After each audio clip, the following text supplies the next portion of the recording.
Dalam nama Bapa dan Putra dan Roh Kudus, amin.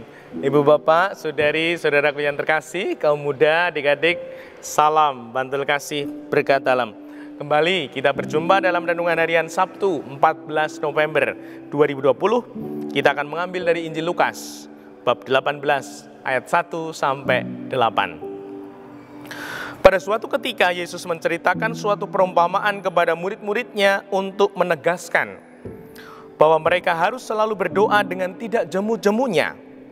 Ia berkata, di suatu kota ada seorang hakim yang tidak takut akan Allah dan tidak menghormati siapapun.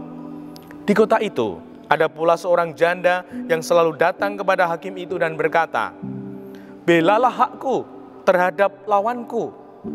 Beberapa waktu lamanya hakim itu menolak, tetapi ia kemudian berkata dalam hatinya, walaupun aku tidak takut akan Allah dan tidak menghormati siapapun, namun karena janda ini menyusahkan daku, baiklah, aku membenarkan dia, supaya ia jangan terus-menerus datang dan akhirnya menyerang aku.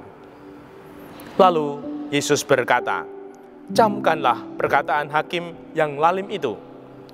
Bukankah Allah akan membenarkan para pilihannya yang siang malam berseru kepadanya?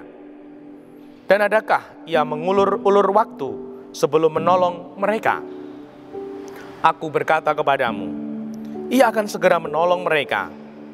Akan tetapi, jika Anak Manusia datang, adakah ia menemukan iman di bumi ini? Demikianlah Injil Tuhan. Terpujilah Kristus. Ibu bapak, saudari, saudaraku yang terkasih, siapa suka bakso? Wah, ada yang suka bakso. Kalau setiap hari suruh makan bakso terus, bosen toh ya. Nah, wah kalau di Bantul ini di wilayah Bantul ini banyak sekali bakmi, godok, macam-macam jenisnya. Setiap hari makan itu pasti juga bosen. Nah, itu lumrah.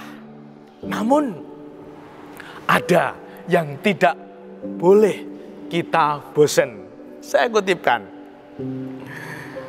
Pada suatu ketika Yesus menceritakan suatu perumpamaan kepada murid-muridnya untuk menegaskan bahwa mereka harus selalu berdoa dengan tidak jemu-jemunya. Nah, yang tidak boleh bosan berdoa. Gimana di masa pandemi ini ada yang bosan berdoa? Jangan. Kenapa? Karena doa itu adalah cara kita menggantungkan diri, kita berkomunikasi, kita menjalin relasi dengan Tuhan. Tuhan yang memiliki hidup dan memiliki berkah. Tentunya kita ingin hidup kita terberkati. Tentunya kita ingin berkah. Nah, dengan doa kita akan dihadiri Tuhan. Tuhan akan hadir dalam kehidupan kita, menemani, melindungi, dan memberkati. Untuk itu, bakso, bakmi, sate boleh bosen. Namun jangan sampai untuk bosen berdoa. Seperti seorang janda tadi yang selalu mengejar hakim itu, memohon, akhirnya dikabulkan. Nah, semoga kita juga tidak bosan, tidak jemu-jemu. Bahkan Tuhan juga menutup di Injilnya, jika Anak Manusia datang, adakah ia menemukan iman di bumi ini? Nah, semoga di masa pandemi ini iman kita ditemukan Tuhan, dan Tuhan akan menemani, Tuhan akan melindungi dan memberkati kita dengan apa yang menjadi kebutuhan hidup kita, sehingga kita terjaga di dalam Tuhan. Dimuliakanlah Tuhan kini dan sepanjang masa. Salam bantul kasih berkah dalam nama Bapa, Putra, dan Roh Kudus. Amin.